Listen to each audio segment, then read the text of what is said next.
Welcome back. In the first segment, we talked about leading and managing change in the global economy. In this segment, we're going to give you a tool called the action cycle so that you can use words to get things done better, cheaper, faster, and have delighted customers. Success in the global economy and its marketplace requires that we reshape how we organize ourselves to succeed. Major corporations around the world are currently experimenting with organizational models that will allow them to remain competitive in a rapidly changing environment.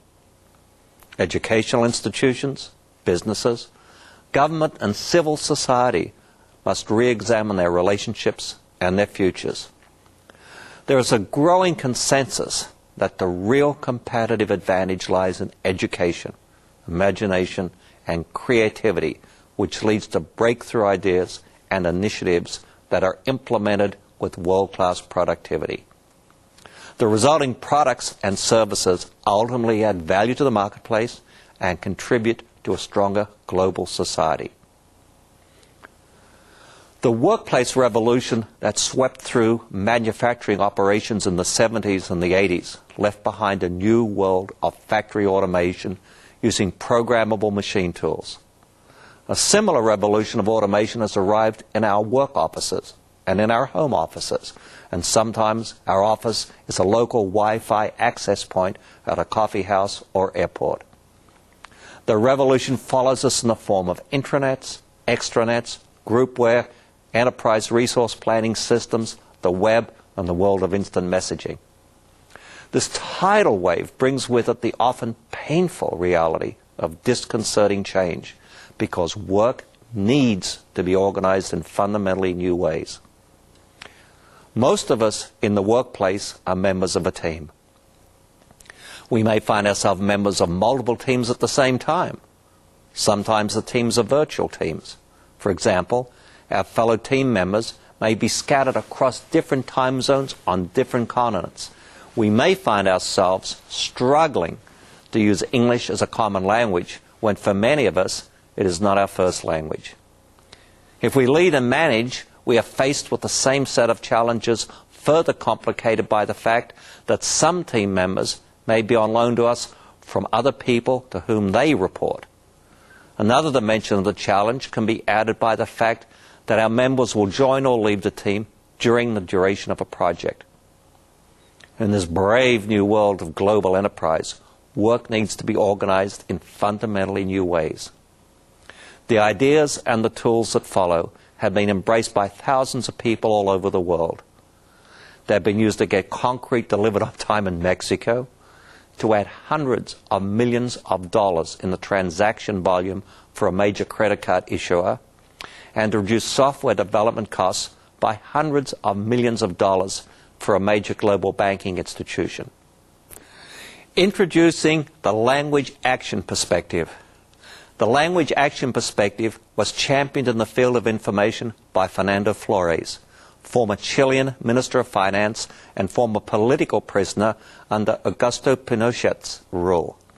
After Amnesty International helped to negotiate his release from prison in 1976, Flores came to the United States, where he earned a PhD at the University of California at Berkeley, drawing together the philosophy of language, computing, operations research, and management. Flores embraced the idea that we human beings are fundamentally linguistic beings, and we act through language. The conventional perspective on information systems stresses the content of our messages rather than the way we exchange them. In contrast, the language action perspective emphasizes what we do while communicating, how we use language to create a common reality for all of us and for our partners in a communication, and how our activities are coordinated through language. Here the focus is on the pragmatic aspect of language. In other words, how language conveys not only information, but also commitment, and how we act by making requests, offers, and promises to achieve practical goals. Achieving successful outcomes has always required a managed network of commitments. Engaging globally adds complexity to leading and managing this network of commitments. From this perspective, computers would be more useful if we used them to record and track commitments rather than to simply move information. The idea that results flow from a managed network of commitments is an important idea. This is not the same thing as a managed network of relationships. In simpler times, when enterprise was a local affair rather than a global affair, local relationships usually included mutual commitment. When we are working locally with people whose cultural background we share, the misinterpretation of requests, offers, and promises is less likely. On a global scale, misinterpretation is probable unless we manage differently. What we're about to present is a simple and powerful tool. The tool will facilitate you in using words to manage behaviors to get results. As in the case with most powerful tools, successful outcomes depend upon the talent and skill of the individuals using the tool. The title of this piece is Conversations for Getting Results. However, this is not a piece just about talking. It is especially a piece about listening. It seems to me that wherever we go, the media is there. I don't mean that when we arrive, they are waiting to interview us. I do mean that wherever we go, we are being bombarded by an endless stream of often biased opinions and dubious assertions. Many TV talk shows have degenerated into screaming matches. We seem to have forgotten that conversation is an art form of speaking and listening. Of the two activities, listening is the most demanding. Reflect for a moment how difficult it can be for us to effectively talk about something that really matters to us. If it is difficult for us, consider how difficult it must be for the person who is listening to truly understand us. No matter how well they may know us, something will still be lost in translation from our reality to theirs. To really listen requires emotional intelligence. In this context, the qualities of emotional intelligence required are at least self-awareness, patience, and persistence, and empathy. Listening requires self-awareness because we need to constantly know if we are getting in the way of what is being said by another person. For instance, are we listening with an open heart and an open mind? Or are we only listening to see if we agree or disagree, rather than to understand the reality of the other person and what really matters to them? This takes self-awareness. In fact, are we listening at all? Or are we simply using the time the other person is talking to figure out what we're going to say the moment they stop? To notice we are doing this, to stop doing it, and to receive the other person requires self-awareness and self-discipline. Are we patient and persistent when we listen?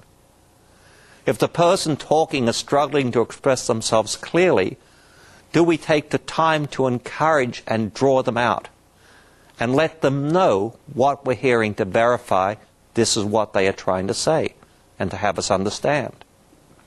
Real communication has only occurred when we have succeeded in recreating in our hearts and minds the reality of the person who is speaking. This takes persistence and it takes patience. Listening requires empathy, which is a foundational trait of emotional intelligence. Empathy is the quality or the action of understanding, being aware of, being sensitive to, and vicariously experiencing the feelings, thoughts, and experience of another person without having those feelings, thoughts, and experience completely communicated in an objectively explicit manner. This is not so easy. Keep these thoughts in mind as we move on to the action cycle. Action cycles, a simple tool for individual and team success. The action cycle is a commitment-based tool for creating successful global and local outcomes. Using this tool, people working together adopt clear roles as customers, as performers, and coordinate action through 4 intuitive steps: preparation, negotiation, fulfillment, and satisfaction in a more thoughtful and rewarding way. Using the action cycle tool, you can reduce cycle times, improve quality, increase profitability, and delight local and global customers. Your employees will be happier too. Remember that using the tool requires that you continually develop and use your listening skills. Listen to be open to and to understand your customers' conditions for satisfaction. Listen to, be open, and to understand the performance conditions for satisfaction. Action cycle technology provides a common view for customers, for managers, and for process participants. It reduces the cycle time by clearly seeing sources of customer dissatisfaction, waste, and miscoordination. It replaces blame with responsibility and action. It produces measurements that focus on customer satisfaction, and it encourages continuous improvement. It can be used to manage relationships with the media, an increasingly crucial task in the world of today. So let's get started. To begin, let's look at the critical foundation of action cycles: commitment, and the other key components. Commitments. By taking the three components and the 4 action cycle phases, you can describe, and with practice improve, any business process. Any business process. What appears to be the most chaotic, unconnected flurry of activity can be resolved into iterations of a single process, the action cycle. Where the rubber meets the road. Commitments lie at the core of action. Without commitment, no results get produced. Our commitment states our plans for the future. By saying we will do X in time Y, we must organize our life so as to make X happen.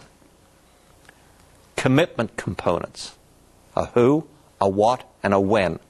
A commitment must contain 3 components. Without them, you don't have a commitment. Who. Commitments always contain 2 roles that should be clearly identifiable: customer and performer. The who in the action cycle. The role of customer and performer may only be held by an individual. Teams, committees, or task forces cannot be performers. In practice, a person may be authorized by another team member or team members to make a commitment on behalf of the team. And throughout the lifespan of the action cycle, it is that single individual who holds the final responsibility for that agreement, regardless of who may support the person to complete the cycle to the satisfaction of the customer. Commitments. What?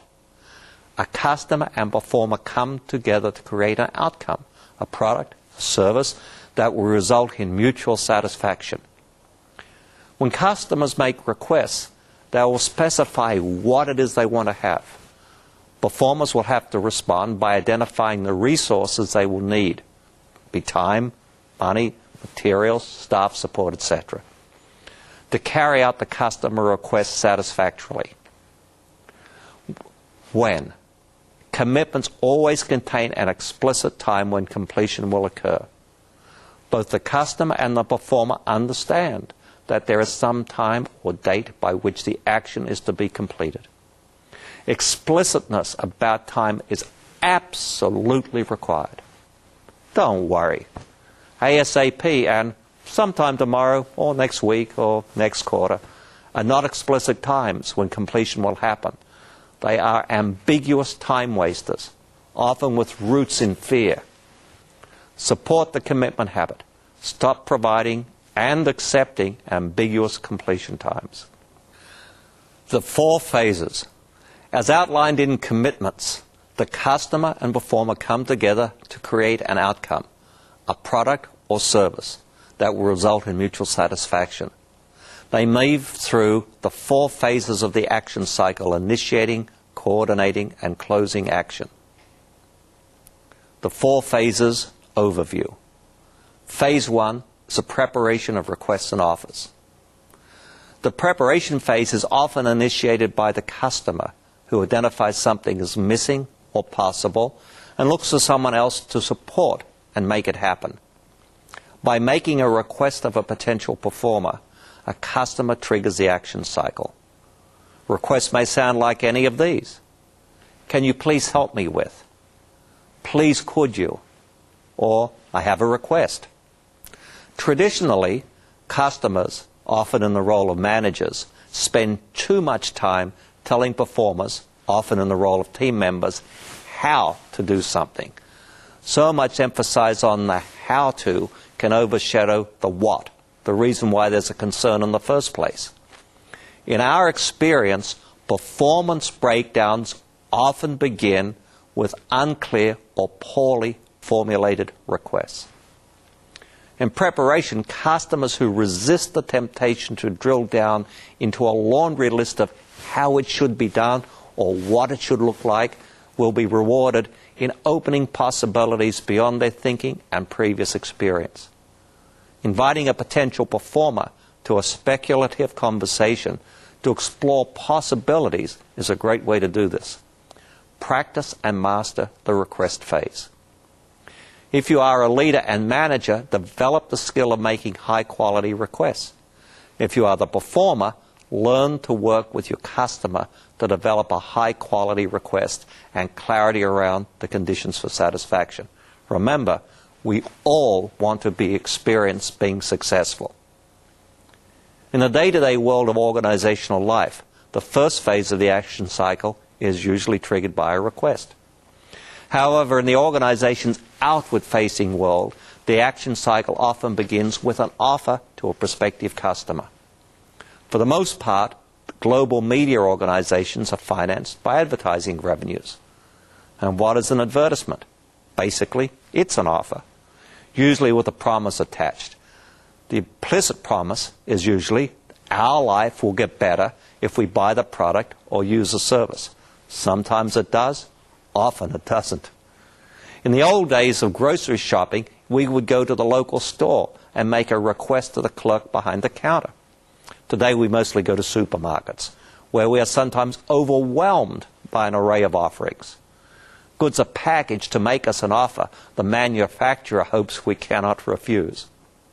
When we prepare a brochure, a presentation, or an advertisement for our product and services, we're constructing an offer which we hope will trigger reciprocal requests for these goods and services from our prospective customers. When used thoughtfully, the global media is an extraordinary resource for making offers and requests on behalf of your organization. Remember, too, that the media can be our undoing if the perception develops that we do not deliver on the promises implicit in the offers we make. Good outcomes require that we keep our promises. The world of enduring success is a managed network of commitments, made and kept. The outcome of the preparation phase is an offer or request focused on the customer's concerns. Once this happens, the negotiation phase of the action cycle begins. So we're at phase 2, negotiation. Negotiation is a phase where the customer and the performer clearly agree to the details of the 3 components of a commitment: the who, the what, and the when. The fulfillment phase, traditionally called the work, doesn't begin until this happens. Agreement about who is relatively straightforward. Either the performer is interested, available, and competent to join into an agreement with the customer, or not. As the negotiation develops, this should be continually assessed. Customers and performers must agree on the what, getting clear about what the customer is requesting. It's a chance to ask questions, offer alternatives, and make sure the important details don't fall through the cracks. It's also a good time to anticipate potential breakdowns and to plan for contingencies. The negotiation phase is a unique opportunity to demonstrate a willingness and ability to listen. Creating trust and a relationship of shared stakes is important. By jointly creating conditions of satisfaction and standards, customers and performers can formalize and align the expectations of the actions to come. The negotiation phase ends with a mutual commitment, a yes or no to the request. Once the request is agreed to, the customer and the performer share equal ownership in guaranteeing the completion of the action cycle. Diligent negotiation pays dividends later in the cycle. Resist the temptation to hurry into fulfillment without a clear who, a clear what, and a clear when. Phase 3, fulfillment. Only after there is a mutual commitment between the customer and the performer can the third phase of the action cycle, fulfillment, begin. The performer, in completing the actions to deliver the agreed upon results, is responsible for things like evaluating compliance to standards, documenting and reporting progress, and reporting completion to the customer. The customer makes sure to be available to the performer to offer assistance when appropriate and to alert the performer of changing conditions and concerns. No tossing a project over the fence and forgetting about it until it is due. Remember, you both equally own the process and the results of the action cycle. In the real world, often things happen during this phase that can put the conditions of satisfaction in jeopardy. Budget cuts, market shifts, and reprioritization are only a few of the potential disruptions. Even the best contingency planning and negotiation can be caught by surprise. When this happens, the performer may propose alternatives to the customer's conditions of satisfaction to accommodate the dynamic nature of work schedule or time to work through the challenges together. These types of adjustments aren't meant to be cop-outs or backdoors to accountability. They are meant to support the individual dignity of both customer and performer and the spirit of true coordination. Staying in contact is more than a courtesy. It's an action cycle success requirement. When the performer reports to the customer that the work is complete, the fulfillment phase ends. From the performer's standpoint, the request has been fulfilled and the satisfaction phase begins. So now we're at phase 4, satisfaction. In the satisfaction phase, the customer and the performer review the original conditions of satisfaction and assess whether or not these have been fulfilled in accordance to the agreed upon standards and expectations. If not, both parties need to take action to resolve the incompleteness or renegotiate. During this meeting, both customer and performer review not only the completed process itself, are we satisfied, but also the action cycle relationship. Did we build trust? Jointly acknowledging successes and identifying future opportunities for improvement sets the stage for positive action cycle agreements in the future. The action cycle ends with confirmation that the customer is satisfied and the action cycle is explicitly closed. If you are the provider, declare success and move forward to the next set of possibilities. From the energy created from a successful closure of one action cycle often triggers new requests, new opportunities to build satisfaction, produce trust, raise revenues, all good things. Successful action cycles build customer loyalty. In the give and take of the feedback process, it is very important to pay attention to what went well. Enduring success is a function of doing the things that matter well. Yeah, it's important to understand what went wrong and to resolve not to make these mistakes in the future. However, you cannot build a successful organization or a successful life by simply trying to avoid mistakes. As they say, we all make mistakes, but we don't all do enough of the things that really matter really well enough of the time to consistently experience being successful and fully alive. So go out into the world, take your talent with you, and use these tools to help you turn your talent into organizational and personal success. Continue to develop your ability to lead and manage other people in the process of turning their talent into success. For the global community to succeed, you need to succeed. Your people need to succeed, and your organization needs to succeed.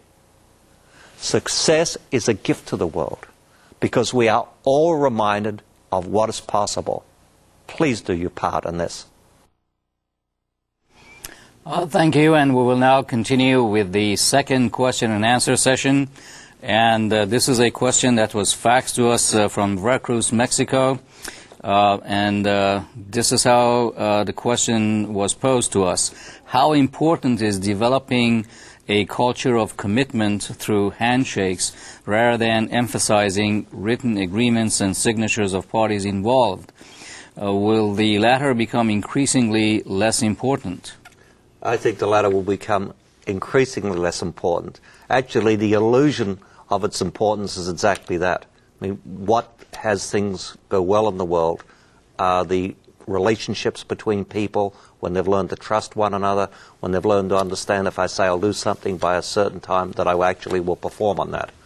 And agreements with the wrong people don't get you there. Oh, I see. Okay. All right. For the next question, we go to Sabinas. Is that true?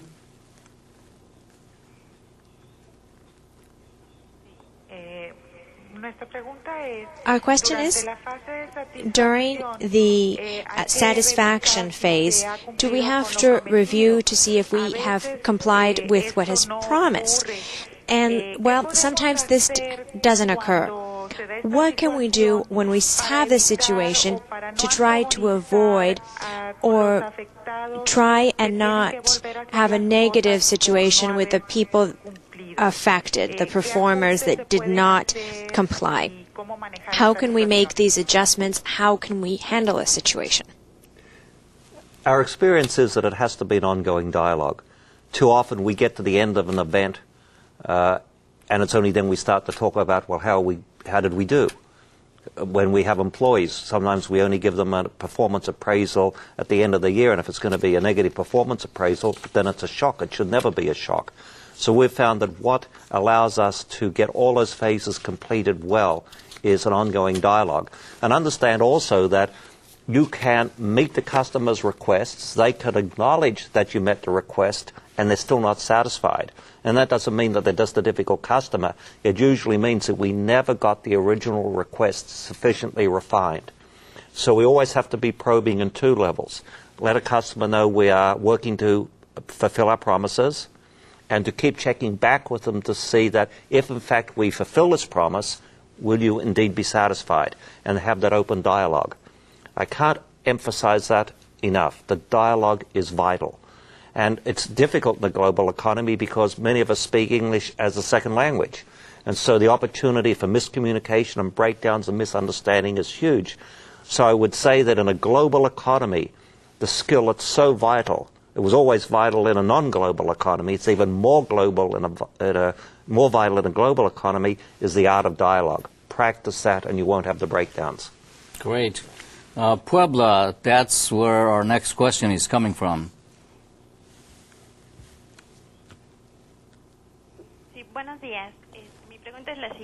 My question is the following.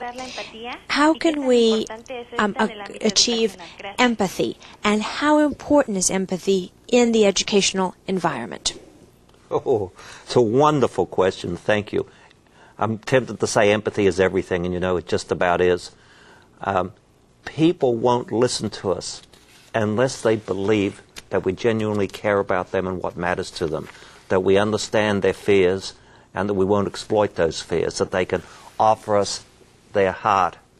We'll take it in our hand and we'll never make a fist. That's everything. If we look at the dysfunction in the world, it's driven from people's fears. Fear of loss, fear of bad things happening to them, and empathy sets those fears aside. Then there's a possibility for constructive dialogue. Then there's a possibility. I absolutely believe that the way you build a better global community is one individual at a time, developing the ability to be empathetic, to welcome others with respect and warmth. This is what matters. Then on top of that, we start to build agreements for the future that we jointly want to share. Great. Chihuahua, Mexico, for next question. Go ahead, please.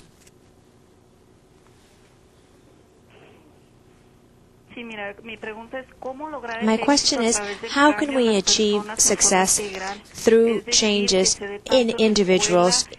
That is, we can see it in the school. How can we see success at school, at work, at home? How can we integrate success? It's a two-level thing to me. Success always starts with the right way of thinking about things. You know, I once heard a very wise man ask the question by an apparently successful person who said, what do I have to give up to experience inner peace and happiness?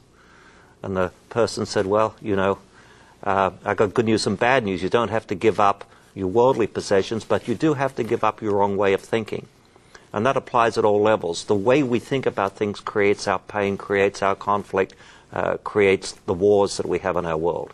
And so the first thing is to work with people to think in constructive ways. And that's we don't have time to spell that out. After that, we need to show people how to model behaviors that represent being consistent with the ways of thinking and the ideas. So you can just modify behaviors, and that's a short-term Band-Aid. The long-term transformation is altering the way we think about things so our behaviors flowing from that space are always congruous, always authentic. Thank you. Mexico DF for next question. Go ahead, please.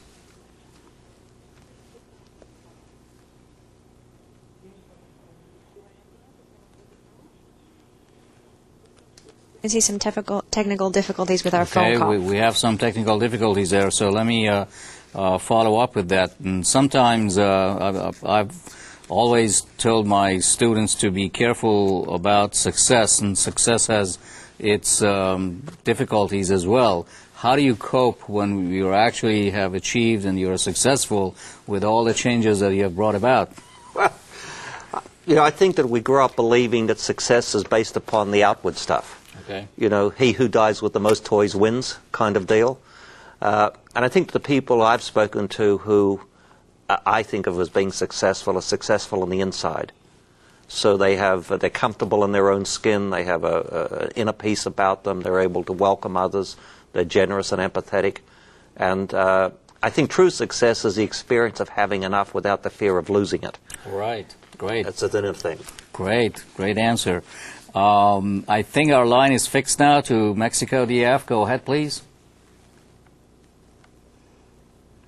Sí, buenos días. The action cycle can be applied in educational companies, for example. Can we apply this change loop in them? Absolutely. It even works with teenagers, and almost nothing works with teenagers. My wife, who loves to work with young people, you know, she has parents and teenagers going through this. I have a request, a negotiation, conditions for satisfaction, fulfillment and feedback and acceptance, and so it works under all conditions. You know, it's a shorthand, and sometimes it feels uncomfortable when you start using it. But I know in our marriage, for example, my wife and I will come to each other and say, "I have a request." And that's a shorthand for saying, please listen, this matters. And that works with students, it works in educational societies, it works in all segments of life. Just start using the action cycle. I believe you've got a workbook which Miguel did a spectacular job, he and his people with. Work that through, you'll be able to use this till it'll become second nature to you. Fantastic, thank you. Puebla, Mexico for the next question. Go ahead, please.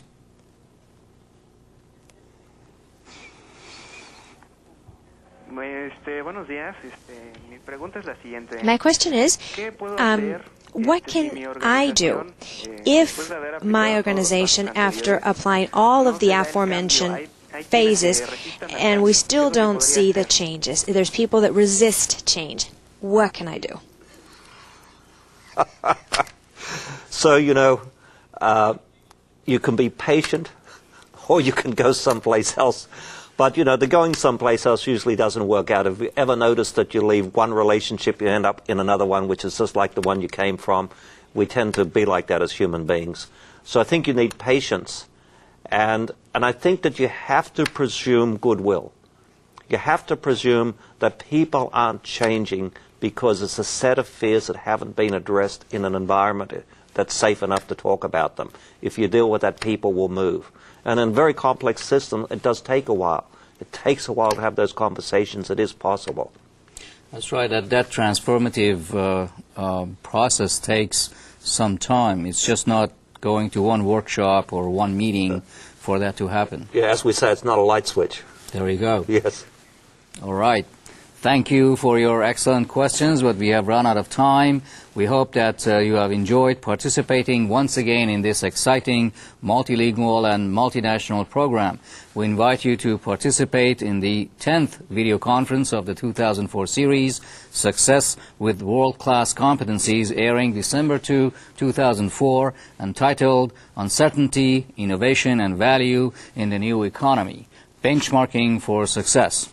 For additional information on this video conference series, please consult your participants' manual, where you will find the dates and specific topics for each program, or visit the ITC website. On behalf of all of us, I thank you for your ongoing participation and interest in this program. Thank you, and see you soon.